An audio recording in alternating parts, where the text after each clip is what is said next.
For full-length audio, you can listen to us wherever you get your podcast. And on YouTube, please consider liking and subscribing for new content every week. And now, on to the video.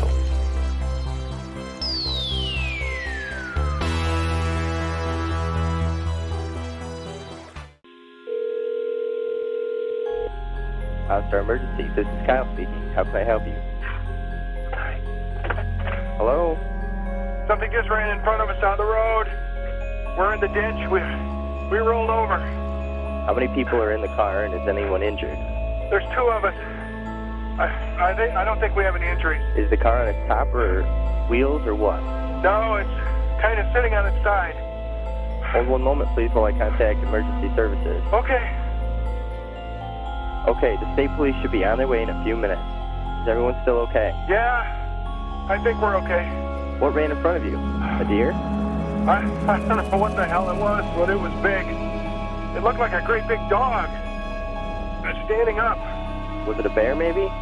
Maybe. Oh my God. Oh my God! Sir? Hello?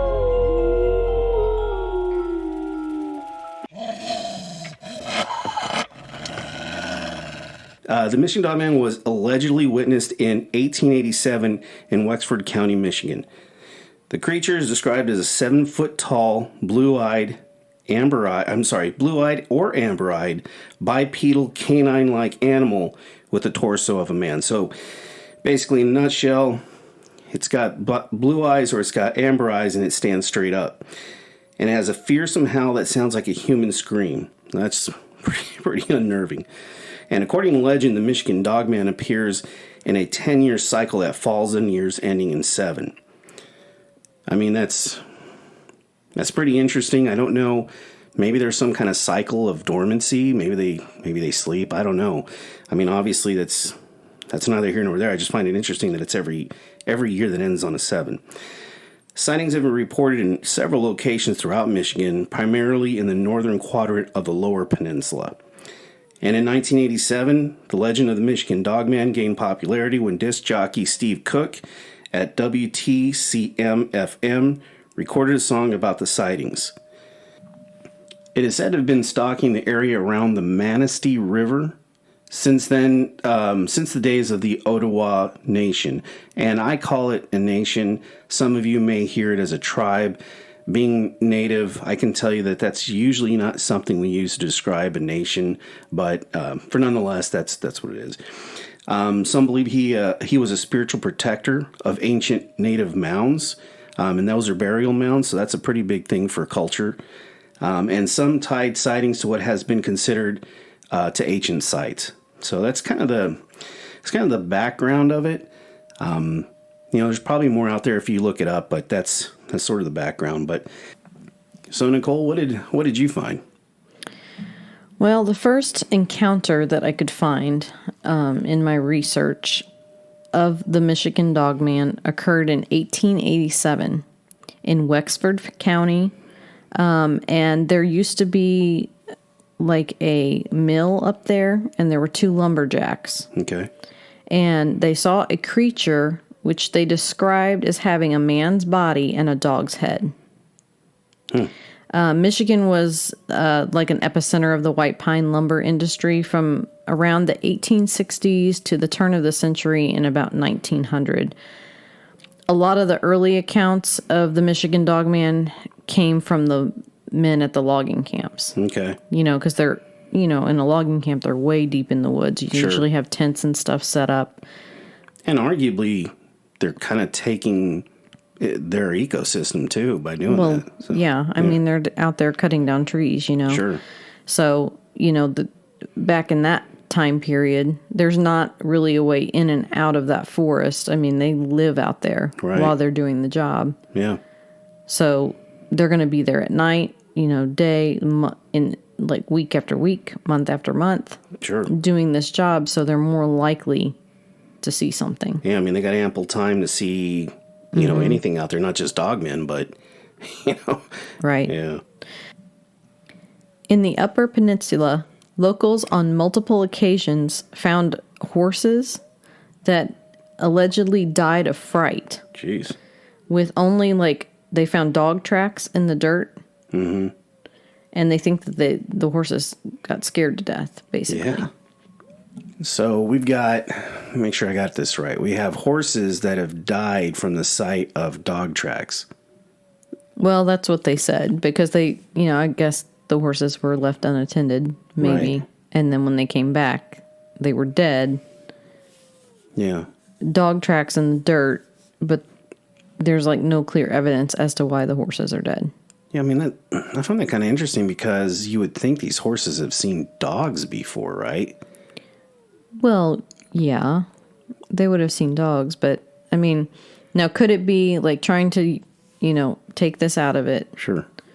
They use these horses to pull these big trees, basically, logging companies back then, they would, use the big saw down the trees, and they would hitch it to that like big chain, right, whatever that thing was called, and the team of horses would pull these logs, right, basically onto, I think, at some point in history, and I don't know at what time period, but they'd put them on trains. Okay, so they would pull them to the train, I think, and like, stack them up. Sure. Because obviously men can't lift these big logs. No.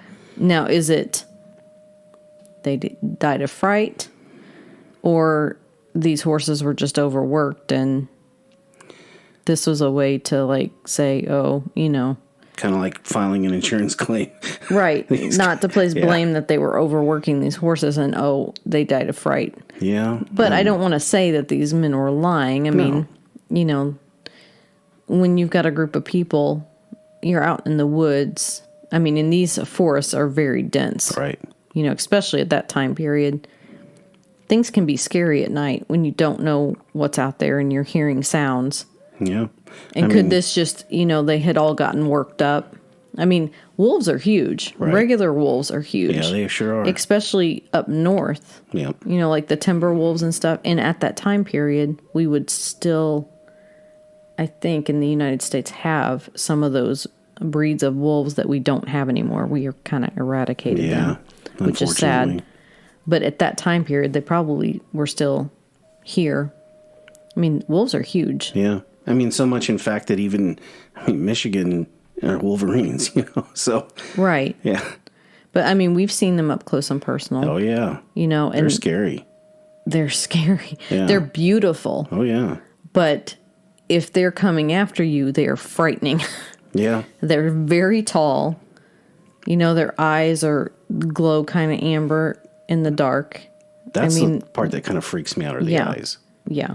I mean, heck, we've got 2 dogs, and even when they're upset and they look at you, I mean, there's something about those dogs' eyes that really, and the way they can stare and look into your eyes, right. So a huge wolf out in those woods at night, that would be frightening in itself. Sure. And if you've got the thought that something's out there that you don't know what it is, yeah. I mean, they could have just gotten all worked up. You know what I mean? And kind of like a mass hysteria type thing. Right. But I don't want to also discount it. It's just another possible explanation as far as the horses are concerned. I mean, that's very interesting in itself that, these horses died. But, with it being only the dog tracks in the dirt providing any kind of evidence that, I mean, it can go either way. To me, I think that if it's a dog man type thing and these horses see that'd scare them to death for sure. Well, yeah, it would. But regular wolves wouldn't have just left those horses alone either. They would have been absolutely. hunting. Yep, they would have. So that is a little weird. Yeah. But there were also no animal protection rights back then. No.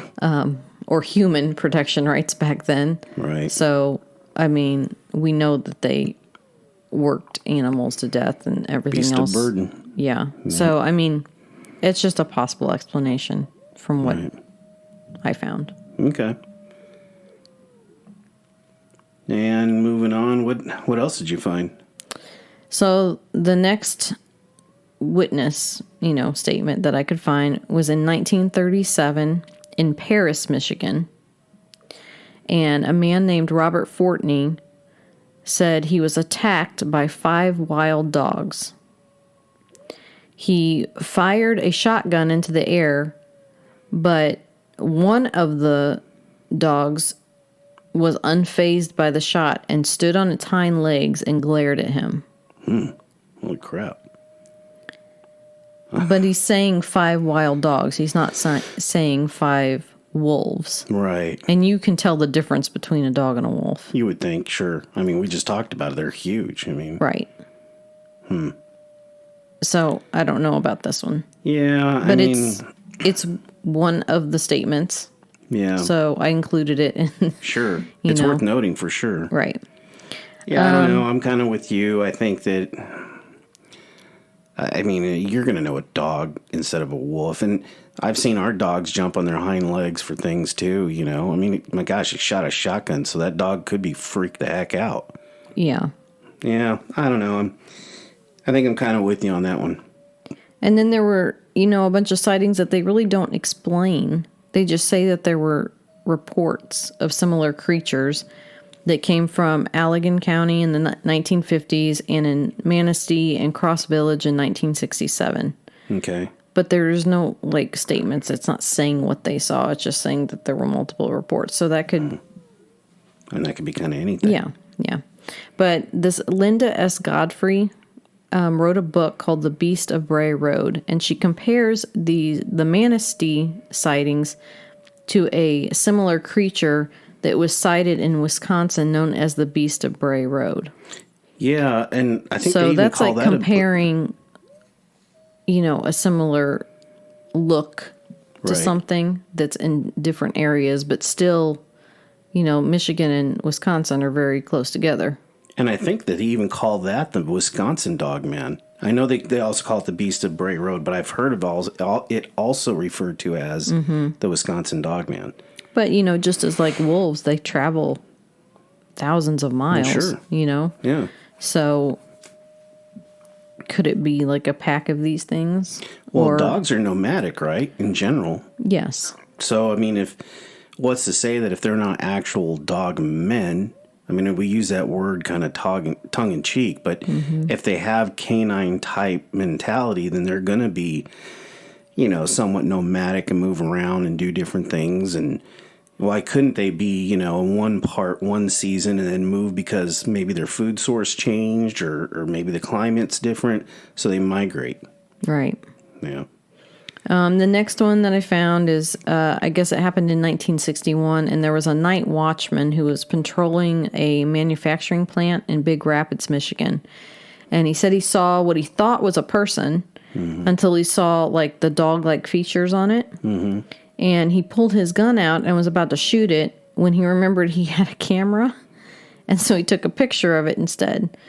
Wow. No, we don't have the picture. Okay. But I was reading that it was kind of iffy. People didn't really think that it was a real picture. It had been, back then not really photoshopped, right, but altered it was somehow. Fake. Yeah. That's a And you shame. couldn't really tell anything. So whether that's something, he may have done that, but the evidence of it is not really there. Sure. And it's interesting, it's 1961, not like 1967. Right. So... And at the beginning of this podcast, there was a recording to open it up. Mm-hmm. And this is one of the sightings. So it was a roadside encounter in Troy, Michigan, in January of 2006. So this is way more recent. Yeah. So that recording is an OnStar recording from a vehicle because the vehicle had flipped over in a ditch. Okay. And so the man had called, I guess the car just called OnStar because it detected. Oh, sure, yeah. The OnStar has that crash detection stuff, yeah. And the man had basically said that he swerved to avoid a creature in the road, and he described it as a great big dog that was standing up. Ooh. So this recording went viral on the internet after this happened. So that's a very, I always think 2006 is very recent, but I guess it's not anymore. Yeah. But gosh, that's it is almost a 20 lot years more ago. recent. Yeah. Yeah, and the fact that there's, that's something that he didn't just call in and say, oh, I saw this, like could fake it. That had to be detected by the vehicle that there was a crash. Sure. And then, of course, emergency vehicles, everything came afterwards. So it's not like he faked that. And you don't think someone would go to that distance, flip his car, just so that it would come to make something up like that. That's a kind of ridiculous. Point. Right. So that's what that was, okay. Starting the podcast. Yeah, that's interesting. And we've all done it, right? We've all been driving, seen something, and swerved to miss it. I mean, I think all of us have done that. Mm-hmm. And it's usually such a traumatic event. You know what you swerved to miss. Most of the time. I mean, sometimes it's a blur. It happens fast. I remember when we were in Arizona and one of those huge javelinas ran out in front of my car. Yeah. And I swore that thing was something else. Yeah. Just because it was so huge and it moved so fast and it was just like a big brown blur. Yeah, don't kid yourself. Those things get enormous. Yeah. So, but something like this, he wasn't driving. I mean, he was driving and he swerved, but at that point, like, he could see what it was. And my fear would be, like, stuck upside down in the car in the ditch and know that thing's standing out there. It's like in the Batman. It looks down. It's like about ready to pounce on you. Yeah, exactly. I mean, that's probably why his voice was so frightened in the call. Like, that thing could still be out there coming after me, Jeez. That's the part that kind of freaks me out. And you can hear it in his voice, I think. I think it's very clear that he's scared to death. For sure. I mean, he just had a car accident where his car's just flipped upside down. Anybody would be in shock, I guess. But, when they ask what happened, I saw this thing, Yeah, I'm with you. I think if I was driving and I got flipped over and I thought this big ass dog creature was out there and was going to do the Batman on me, I'd be pretty damn scared. Mm-hmm. Mm-hmm. All right. So what else did you find? This last witness statement is the one I find the most interesting because we have a lot of information. We have quotes from the man that saw it. And a little bit extra, which I'll tell you about here in a second. Okay. So this happened in 2017, and this was a trucker by the name of Joe Barger. Okay. And he was transporting 43,000 pounds of paper from a mill in northern Michigan through the forest during an evening in June. Interesting. Okay, so these forests, I've seen pictures of them. They're very dense up there. They're kind of like mountainous, and I would imagine it's pretty sketchy roads. Yeah, I've been through that. Well, I've been through rural Michigan in the woods, and it is. It's pretty wild.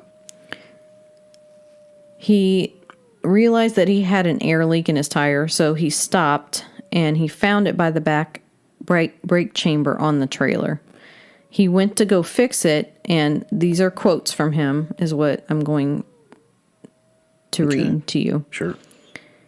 I was hearing a vocalization that wasn't natural.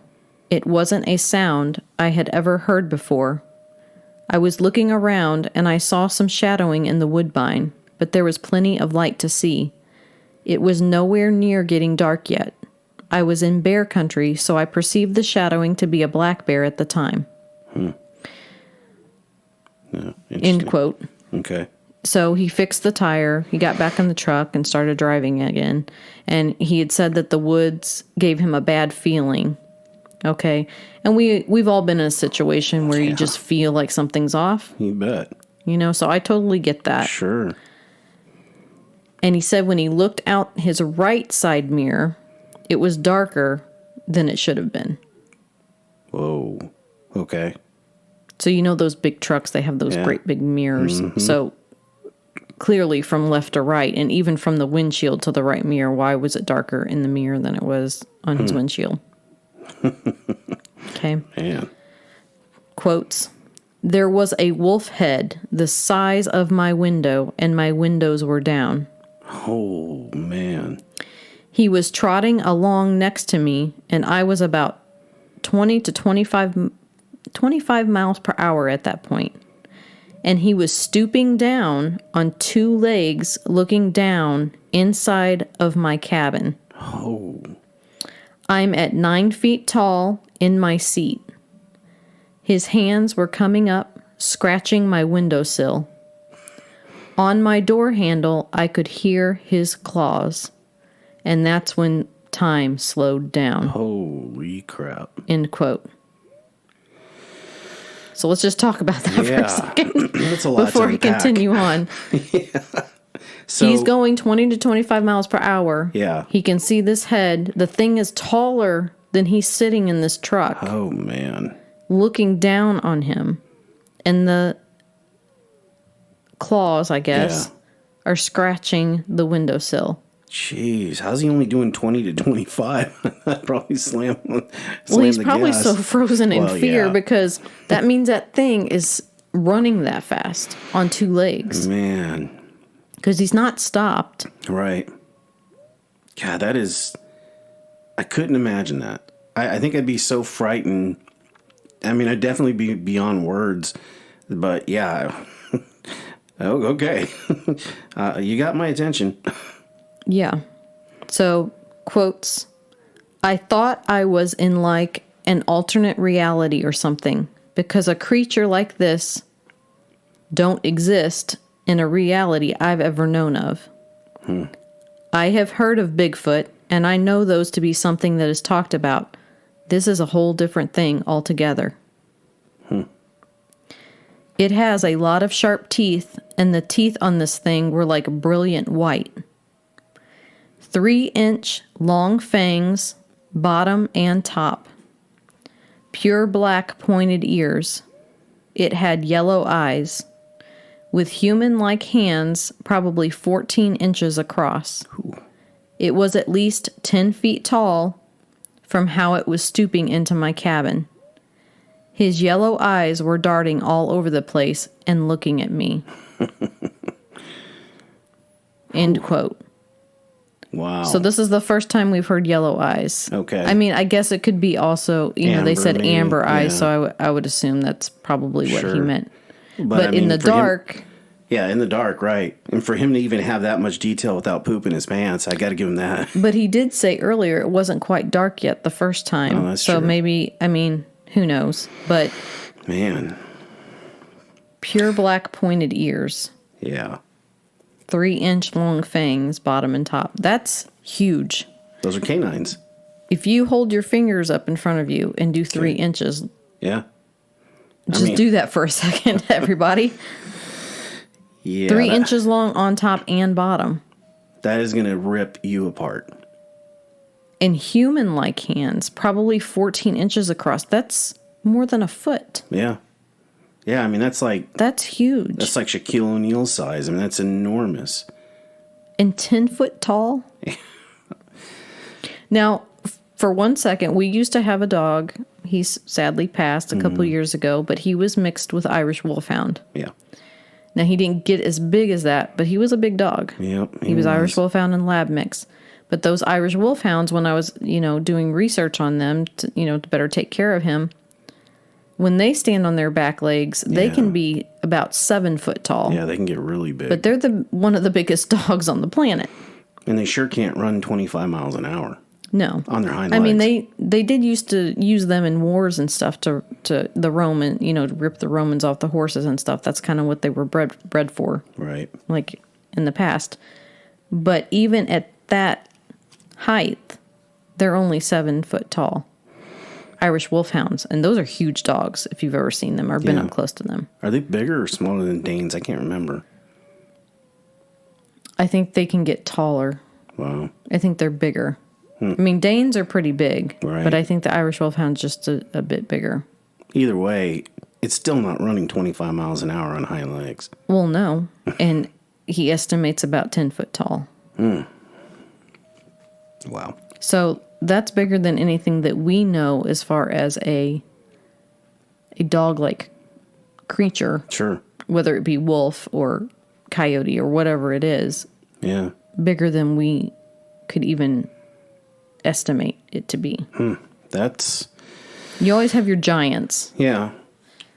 But they don't run that fast on two legs. No. I mean, that'd be if you had one of those situations or one of those things where, okay, I could see if it's 10 feet tall, but it can't run 25 miles an hour. It's a whole lot of things put together that are almost an impossibility. Mm-hmm. He continues on, quote, "How this creature looked was mad and determined to get to me. He was sneering.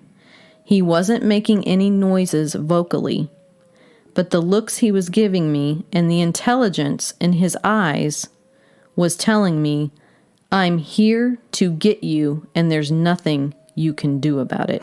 End quote. That is flipping terrifying. Jeez. I mean, and that's probably what you would feel if you're getting hunted, right? I mean, we as humans, we don't know that feeling of being hunted unless you've been in the military or something. You know, I would attribute that. But we don't know what it's like. No. I mean, to be chased down by something and to see in the eyes like, I'm going to kill you. I'm going to take you down. Yeah, I mean, even having a military background, I can tell you that's mortifying. Yeah. That quote, like, sends shivers up my spine. Yeah. That's scary. Jeez. So he said he pulled out his .45 Colt that was strapped to his waist, and he took 2 shots at the creature. Quote, "He instantly went down. I was looking at him as he was sliding into the weeds. I was at almost point blank range, so I'm pretty sure I got him through the eye orbit. Oh, okay. His head was huge. Everything on this animal was black except his teeth and his eyes. I wasn't really panicked, but it's the scaredest I've ever been in my life." Jeez. End quote. So he knows he shot it.